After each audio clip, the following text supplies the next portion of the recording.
बदलते भारत की शान।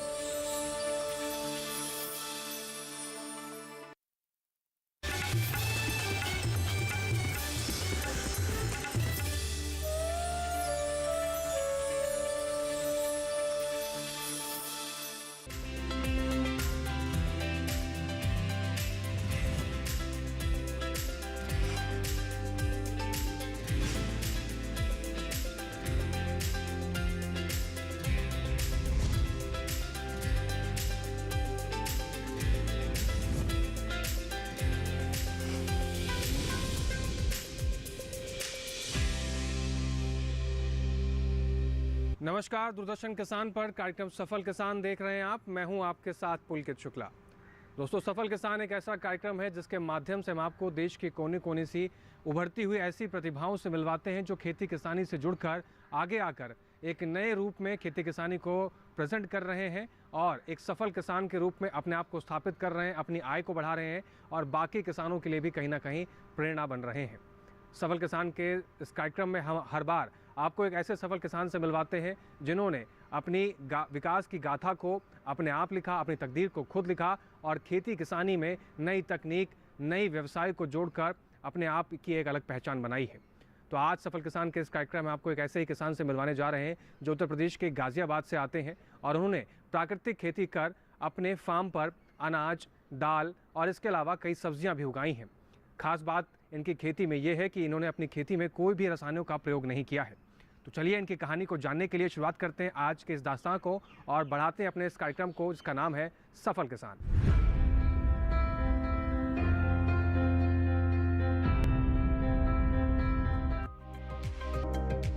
भारत एक कृषि प्रधान देश है। भारत में 28 जिलों में से उत्तर प्रदेश जनसंख्या की दृष्टिकोण से सबसे बड़ा राज्य है। यहाँ की लगभग 65% आबादी कृषि पर निर्भर है। लेकिन आज का किसान खेती को खेती के रूप में नहीं देखता है, बल्कि इसको एक व्यवसाय का रूप देकर अच्छी आमदनी के साथ लोगों को रोजगार भी देता है। आज का किसान जागरूक हो रहा है और खेती में नई नई तकनीकों का प्रयोग कर खेती को नए आयाम दे रहा है। उत्तर प्रदेश के गाजियाबाद में कुछ ऐसे किसान हैं जो खेती किसानी में महारत हासिल किए हुए हैं। इन्हीं किसानों में से एक किसान हैं सुभाष मलिक, जो बीते 4 सालों से प्राकृतिक खेती कर रहे हैं। सफल किसान मलिक जी को प्राकृतिक खेती करने से पहले इसके बारे में जानकारी ना के बराबर थी, लेकिन इनके मन में दृढ़ इच्छा थी कि हमें ऑर्गेनिक खेती ही करनी है। फिर क्या, ये इसी सोच के साथ आगे बढ़े और प्राकृतिक खेती की शुरुआत की।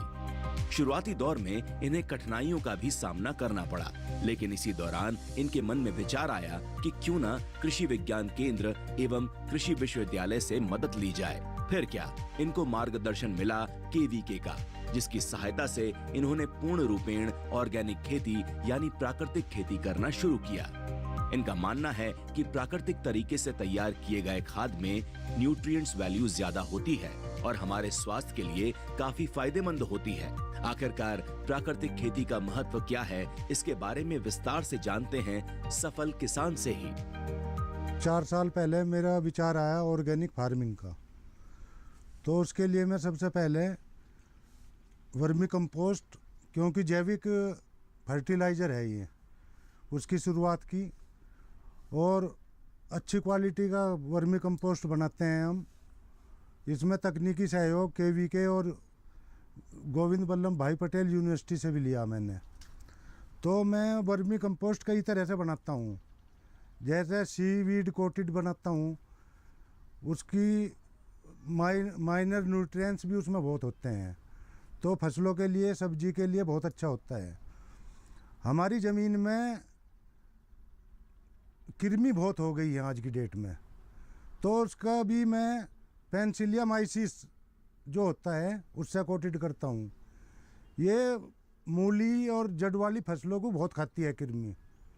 तो वर्मी कंपोस्ट जो हम बनाते हैं उनके लिए हम अलग से पेनिसिलियमाइसिस जो होता है ऑर्गेनिक, उससे हम कोटेड करते हैं। प्राकृतिक खेती एक ऐसी अनूठी प्रणाली है जिसमें खेती का निर्माण प्राकृतिक तरीके से किया जाता है। बिना किसी कीटनाशक और रसायनों के प्रयोग के ये एक स्वास्थ्यप्रद और पर्यावरण से मित्रता रखने वाली खेती प्रणाली है जो किसानों को स्वस्थ और प्राकृतिक खाद्य उत्पादन की संभावनाएं प्रदान करती है। प्राकृतिक रूप से तैयार किए गए खाद का बड़ा ही महत्व है। प्राकृतिक खेती के लिए कई तरीकों से खाद बनाया जाता है, जिनमें मुख्य हैं वर्मी कंपोस्ट विधि। ये विधि किसान के लिए काफी सहूलियत साबित होती है। सफल किसान मलिक जी भी वर्मी कंपोस्ट का इस्तेमाल करते हैं। इनका कहना है कि वर्मी कंपोस्ट खाद के प्रयोग से फसल का उत्पादन बेहतर मिलता है। वर्मी कंपोस्ट खाद बनाने के लिए क्या क्या आवश्यकता पड़ती है, इसके बारे में बता रहे हैं सफल किसान मलिक जी। हम जो हैं वर्मी कंपोस्ट, मान लिया किसी फसल में फफूंदी लगती है, उसके लिए हम ट्राइकोडर्मा से कोटेड करते हैं। कीड़ों के लिए हम वर्मी कंपोस्ट जो है बबलिया बाइसिन करते हैं, और हम अपने जीवामृत ये सारी चीज़ें बनाते हैं, और इससे हम फसलों में लगाते हैं। इसको हम हमारा जो है वर्मी कंपोस्ट के लिए हमारे ज़्यादा उत्पादन होने लगा। अब उसके लिए हम मार्केट सर्च कर रहे हैं, कहीं कहीं हमारा जा भी रहा है ये, पर पूरी मात्रा में अभी जा नहीं पा रहा है। और फिर हमने अपनी सब्जियां उत्पादन शुरू करी।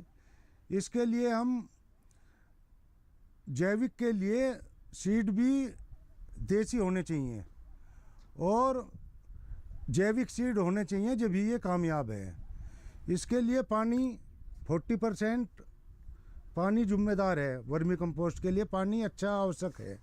60% देसी सीड और देसी दवाइयाँ, इसमें यूरिया डाई और कोई केमिकल का यूज नहीं होता है। जीवामृत बनाते हैं और कुछ हम अपने पेस्टिसाइड बनाते हैं, जैसे कनेर हुआ, बबलिया वो कनेर हुआ, नीम हुआ, आखा हुआ, लेंटाना कैमरा हुआ, और कई तरह से पत्ते हम मिक्स करके उसको हम तैयार करते हैं। जैविक के लिए नीम ऑयल भी बहुत अच्छी चीज़ है। ये सबसे अच्छा फफूंदीनाशक भी है और कीटनाशक भी होता है, तो हम इसका यूज करते हैं। और इसके लिए हम खेती करते हैं, कम से कम 20-25 फसलें हम उगाते हैं हर सीजन में, जिससे उसकी पूर्ति होती रहे सबकी। प्राकृतिक खेती कई मायनों में लाभकारी है।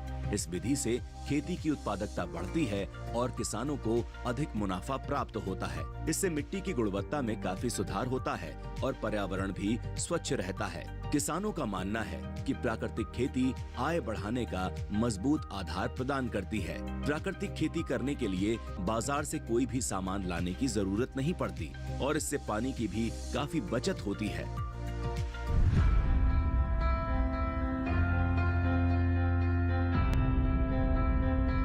दोस्तों, यहाँ वक्त हो गया एक छोटे से ब्रेक का। ब्रेक के उस पार हम आपको गाजियाबाद के इस सफल किसान के बारे में और भी कई महत्वपूर्ण जानकारियाँ उपलब्ध कराएंगे। आप बने रहें दूरदर्शन किसान पर और देखते रहें सफल किसान।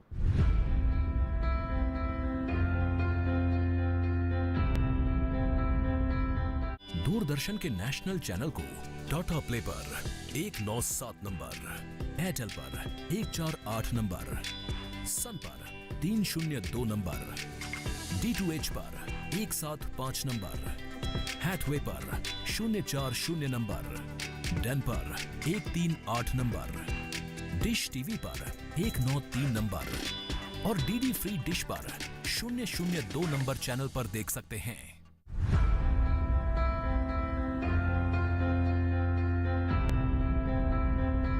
दोस्तों, सफल किसान के इस दास्तां को आगे बढ़ाते हैं और एक बार फिर से उन्हीं किसान का रुख करते हैं और उनसे जानते हैं कि वो नए युवाओं को क्या कुछ कहना चाहते हैं। जो युवा खेती किसानी से जुड़ना चाहते हैं या फिर युवा अपने ही व्यापार का या अपने काम का सपना देख रहे हैं, उन युवाओं के लिए भी खेती किसानी में बहुत सारे अपार संभावनाएं हैं। तो सीधा रुख करते हैं उनका और जानते हैं कि युवाओं के लिए क्या संदेश है।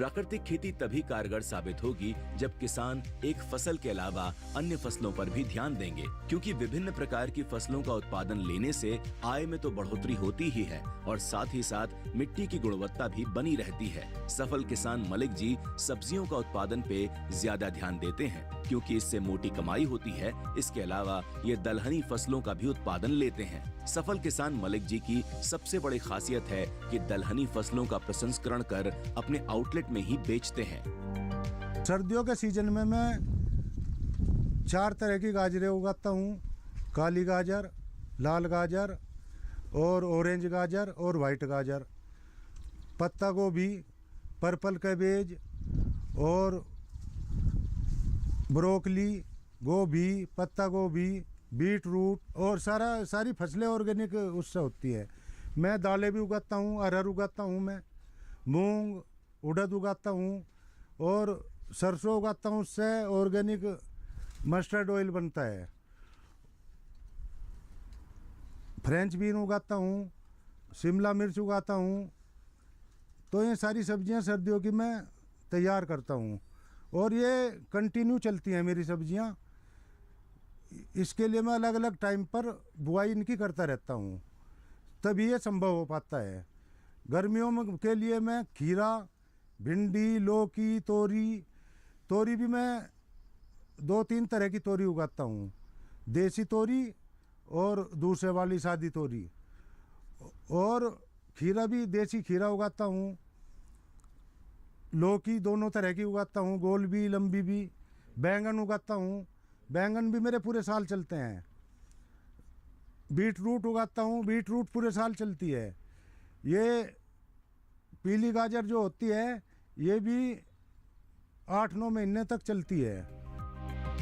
सफल किसान मलिक जी बताते हैं कि रसायनों का प्रयोग कर सब्जी तैयार करने से बाजार में सही दाम नहीं मिल पाता है। ऑर्गेनिक सब्जियों का उत्पादन पारंपरिक पद्धति के अनुसार होता है। इसे बिना किसी सिंथेटिक कीटनाशक का उपयोग किए ही उगाया जाता है, जिससे पौधों में एंटीऑक्सीडेंट तत्वों की मात्रा काफी बढ़ने लगती है। जब एंटीऑक्सीडेंट के तत्व उच्च स्तर पर पहुंच जाते हैं तो ऑर्गेनिक फूड खाने में स्वादिष्ट होने के साथ स्वास्थ्यवर्धक भी होता है। केमिकल वाली सब्जी करने से मंडी में भाव नहीं जाती है। मान लिया प्रोडक्शन ज़्यादा होता है तो मंडी में जाती है, इसीलिए उसके रेट भी कम मिलते हैं वहाँ पर। ऑर्गेनिक के जो है अगर मार्केट बन जाए तो अच्छे रेट मिलते हैं, उससे ज़्यादा फ़ायदेमंद होती है ये और लोगों के स्वास्थ्य के लिए बहुत लाभदायक है। देखो कितनी बीमारियाँ फैल रही हैं आजकल, हार्ट की, ब्लड प्रेशर, कैंसर, कितनी खतरनाक बीमारियां आजकल चल रही हैं, उससे निजात मिलती है। इससे समझदार लोग इसको ही पसंद करते हैं। आज की डेट में हमारे 250-300 फैमिली जुड़ी हुई हैं हमारे से और हम उत्पादन और बढ़ा रहे हैं। अब इसके अलावा भी और जगह किसानों को भी जोड़ रहे हैं। और तो आगे हमारा टारगेट ये है एनसीआर में हम कम से कम 4-5 आउटलेट अपने बनाएं। PGIS से हमारा है सर्टिफिकेशन, भारत सरकार कृषि मंत्रालय द्वारा, उससे हमने कराया है। तो उसके बाद हमारे उसके अकॉर्डिंग ग्राहक बनने लगे, क्योंकि सर्टिफिकेशन भी देखते हैं, सारी चीज़ें उसके लिए चाहिए होती हैं, क्योंकि फर्जीवाड़ा करते हैं लोग बाग। हमारी उसमें टेस्टिंग हुई, सब्जियों की टेस्टिंग हुई, तो हम उसमें खरे उतरे और आगे भी हम इसी तरह से आगे बढ़ते रहेंगे और प्रोडक्ट्स हम जोड़ेंगे। हम ये चाहते हैं कि इसमें फल भी होने चाहिए, तो उसके लिए हमें चैनल नहीं मिल पा रहा है। अगर चैनल मिल जाए उसके लिए, फलों के लिए, हम अपने आउटलेट पे फलों को भी रख सकते हैं, जिससे और कस्टमर बढ़ जाएंगे। उसके लिए हमारे पास दालें हैं, तेल है, चाय है, सारी चीज़ें हैं। ये अपने वहाँ पर मसाले हैं, ऑर्गेनिक सब्जियां हैं। एक फलों की कमी और है, उसका चैनल अगर हमें मिल जाए तो कस्टमर फल लेना होगा तो सब्जी भी लेगा, सब्जी लेना आएगा तो फल भी लेगा, कस्टमर उसमें बढ़ोतरी होगी, सेल बढ़ेगी उसमें, तो ये हमारा प्रॉफिट में आ जाएगा काम। जैविक सब्जियां यानी ऑर्गेनिक वेजिटेबल्स मिट्टी की उर्वरता को बनाए रखने में मदद करती हैं। दूसरे कीटों की रोकथाम के लिए भी उपयोगी मानी जाती हैं। जैविक खेती की मदद से हम न केवल स्वस्थ खाद्य पदार्थ प्राप्त करते हैं, बल्कि जल प्रदूषण और टोपोसिल क्षरण जैसी पर्यावरणीय समस्याओं से भी छुटकारा पाते हैं। आज के समय में सभी लोग चाहते हैं कि रसायन मुक्त आहार प्राप्त हो। इसके लिए किसान नई नई तकनीकों का प्रयोग कर कुछ बेहतर करना चाहते हैं, ताकि लोगों को सही आहार मिले।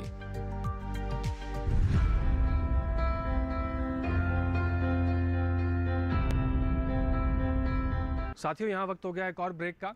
ब्रेक के उस पार हम बात करेंगे कि कैसे इस सफल किसान ने सब्जियों को मार्केट तक पहुँचाया और इन सब्जियों और फलों को बेचने के लिए कौन सी प्रक्रिया का इस्तेमाल करते हैं, क्या रणनीति बनाते हैं और साथ ही इनको सफल किसान बनाने में कृषि विज्ञान केंद्र की क्या भूमिका रही और क्या मदद उपलब्ध कराई गई है। तब तक आप बने रहें और देखते रहें दूरदर्शन किसान पर सफल किसान।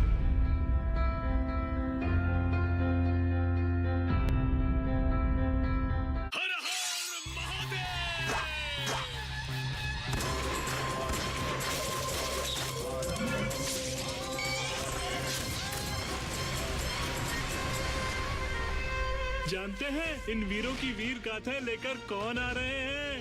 हम यानी क्रिश और बाल्टी बॉय। फ्रीडम फाइटर्स की कहानियां दिखाएंगे दूरदर्शन पर हर रविवार सुबह 11 बजे। क्रिश, ट्रिश और बाल्टी बॉय।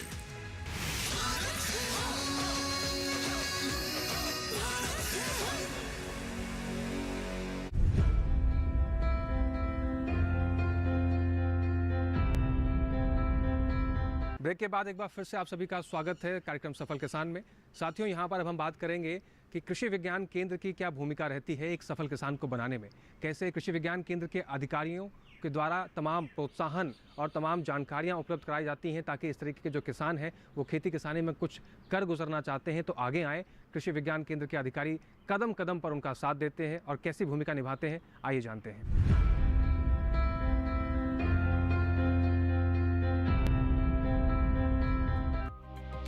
सफल किसान मलिक जी का पूरा प्रयास है कि फसलों के उत्पादन के लिए रसायनों का प्रयोग ना हो। इसके लिए इन्होंने वर्मी कंपोस्ट विधि अपनाई है। वर्मी कंपोस्ट मिट्टी में कार्बनिक पदार्थों की वृद्धि करता है तथा भूमि में जैविक क्रियाओं को निरंतरता प्रदान करता है। इसका प्रयोग करने से भूमि उपजाऊ एवं भुरभुरी बनती है। ये खेत में दीमक एवं अन्य हानिकारक कीटों को नष्ट कर देता है। सब्जियों के उत्पादन के लिए वर्मी बेड का भी इस्तेमाल किया जाता है। हमारे आज के सफल किसान इसी विधि का प्रयोग करते हैं। इनकी कामयाबी यही नहीं रुकती, बल्कि सब्जियों की नर्सरी भी तैयार करते हैं और इससे इन्हें काफी फायदा होता है।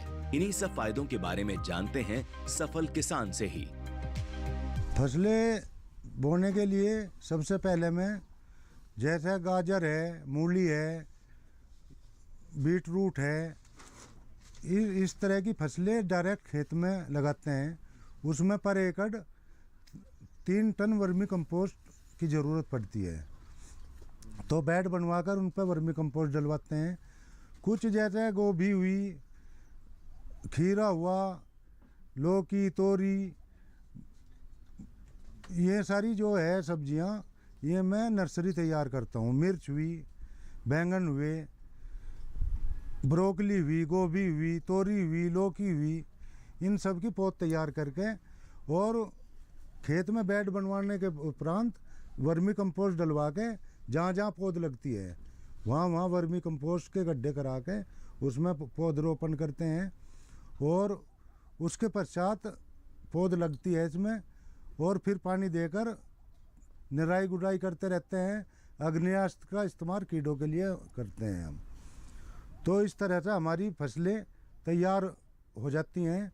1 एकड़ में 2 लाख रुपए तक की लागत आ जाती है और 3.5 लाख के करीब आय होती है उससे।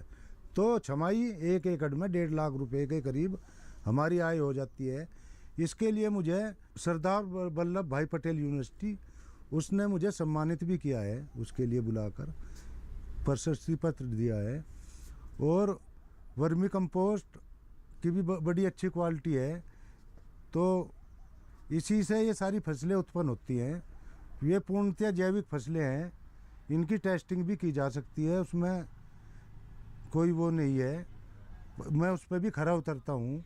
सारी चीज़ें टेस्टिंग हो गए। इसके लिए एक्सपोर्ट की भी अगर कोई रास्ता मिल जाए तो हम एक्सपोर्ट भी कर सकते हैं इनको। अगर ज़्यादा क्वांटिटी में हो हमारे पास तो एक्सपोर्ट के लिए भी हम अपना आप को तैयार करने लगे हैं। आने वाला टाइम जैविक खेती का ही है, तो उसके लिए हमें तैयार होना चाहिए। बीमारियों से बचते हैं ये सब्जियां खाने के पश्चात, तो इसका बहुत हमें फ़ायदा होता है। तो इसी वजह से हम जैविक फार्मिंग कर रहे हैं। किसान खेतों में जी तोड़ मेहनत तो करता ही है, लेकिन फसलों को बेचने के लिए काफी समस्याओं का सामना करना पड़ता है। इन्हीं सब परेशानियों को देखते हुए सफल किसान मलिक जी ने एक छोटा सा आउटलेट खोल रखा है, जिससे इन्हें सब्जियों एवं अन्य उत्पादों को बेचने में काफी सहूलियत मिलती है। आसपास के लोग इनकी प्राकृतिक खेती के प्रति जागरूक हैं और इसी के साथ इनके आउटलेट पर खरीदारों की लाइन लगी रहती है।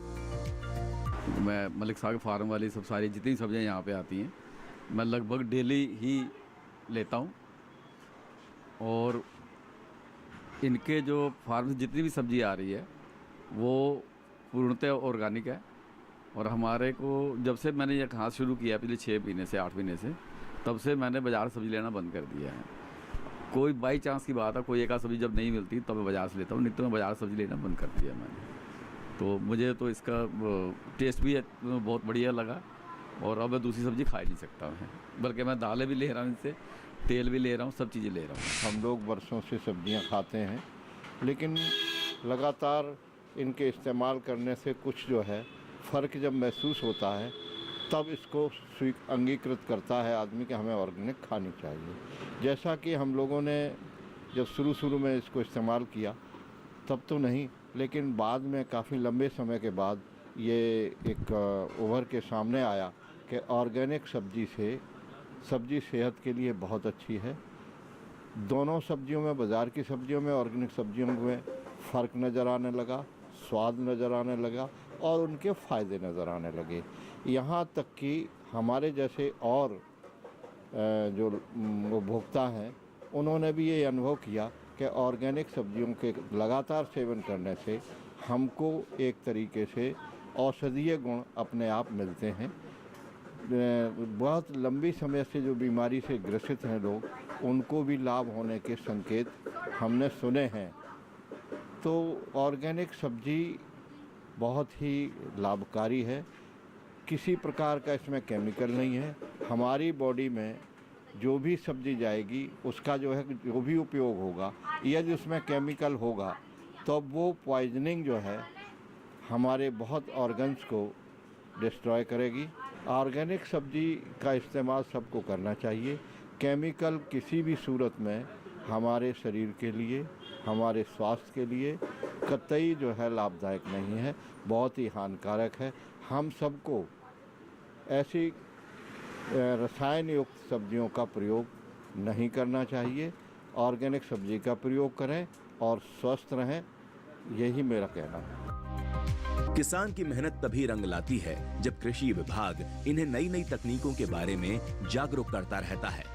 गाजियाबाद के किसान के लिए नजीर बन रहा है केवीके गाजियाबाद। कृषि विज्ञान केंद्र गाजियाबाद किसानों के लिए एक महत्वपूर्ण संस्था है जो उन्हें कृषि के क्षेत्र में तकनीकी सहायता और अन्य सेवाएं प्रदान करती है, जिससे किसानों का खेती किसानी के प्रति मनोबल बना रहता है। सफल किसान मलिक जी को भी केवीके की तरफ से लगातार मदद की जाती है। कृषि विज्ञान केंद्र के वैज्ञानिक डॉक्टर प्रमोद कुमार बता रहे हैं। कृषि विज्ञान केंद्र के माध्यम से हम किसानों के लिए काफ़ी जागरूक परक कार्यक्रम संचालित करते हैं।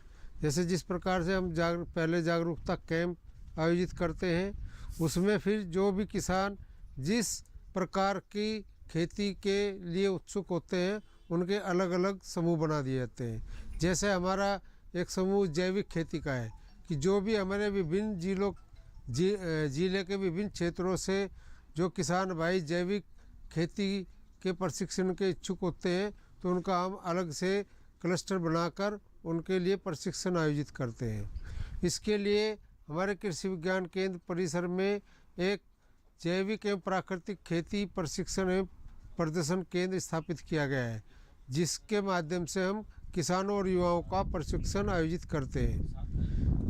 पिछले 2 वर्षों से हमने जैविक खेती और प्राकृतिक खेती के 8 प्रशिक्षण कार्यक्रम आयोजित किए गए, जिसमें एक प्रतिभागी हमारे सुभाष मलिक जी रहे हैं और जो जैविक खेती के निरंतर गतिमान हो रहे हैं और काफ़ी अच्छे कीर्तिमान स्थापित कर रहे हैं।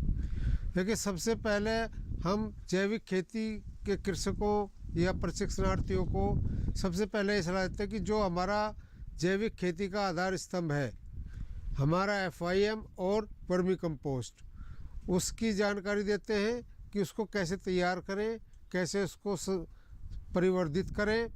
और उसके पश्चात चूँकि हम जैविक साधनों का ही प्रयोग कर सकते हैं, तो अलग अलग चरण पर किस फसल में किस चरण पर क्या प्रयोग किया जाए उसका विस्तार से प्रशिक्षण और उनको प्रायोगिक और सैद्धांतिक दोनों प्रकार की तकनीकी जानकारी देते हैं।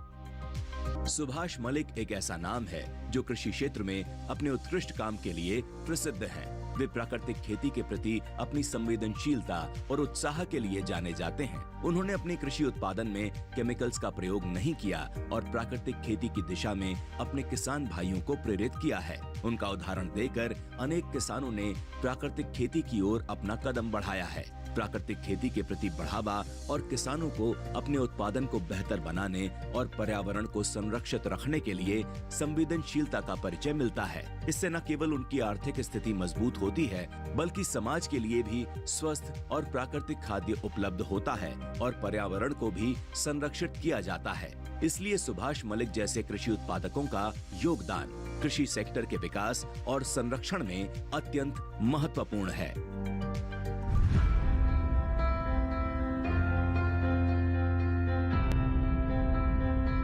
तो आज के सफल किसान कार्यक्रम में बस इतना ही। देखा आपने कि गाजियाबाद के इस किसान ने कैसे प्राकृतिक खेती कर अपनी आय को बढ़ाया, खेती किसानी में क्या कुछ परिवर्तन लाए जा सकते हैं। और दोस्तों, प्राकृतिक खेती करने के भी कितने फ़ायदे होते हैं। कहीं पर किसानों को संशय रहता है कि प्राकृतिक खेती करने से उत्पादन क्षमता में बढ़ोतरी नहीं हो सकती है, लेकिन इन किसान की कहानी को देखने के बाद आपको ये ज़रूर चीज़ समझ में आ गई होगी कि प्राकृतिक खेती के जरिए भी अच्छा उत्पादन लिया जा सकता है और अपनी आय को भी बढ़ाया जा सकता है। हमारे इस कार्यक्रम से जुड़े हुए आपको कोई भी जानकारी या कोई भी सुझाव आप हम तक पहुँचाना चाहते हैं तो आप हमें पत्र लिख सकते हैं। हमारा पता है सफल किसान, कमरा नंबर 77, CPC दूरदर्शन, खेलगांव, नई दिल्ली 110049। दोस्तों, इसके अलावा आप हमें ईमेल के जरिए भी अपने सुझाव भेज सकते हैं। आप हमारी ईमेल ID भी नोट कर सकते हैं। हमारी ईमेल ID है safalkisan.dd@gmail.com। सफल किसान के इस कार्यक्रम में बस इतना ही। फिर से होंगे हाजिर तमाम ऐसी नई कहानियों को लेकर जिससे आपको प्रेरणा मिल सके। तब तक हमें दीजिए इजाजत और बने रहें आप दूरदर्शन किसान के साथ। नमस्कार।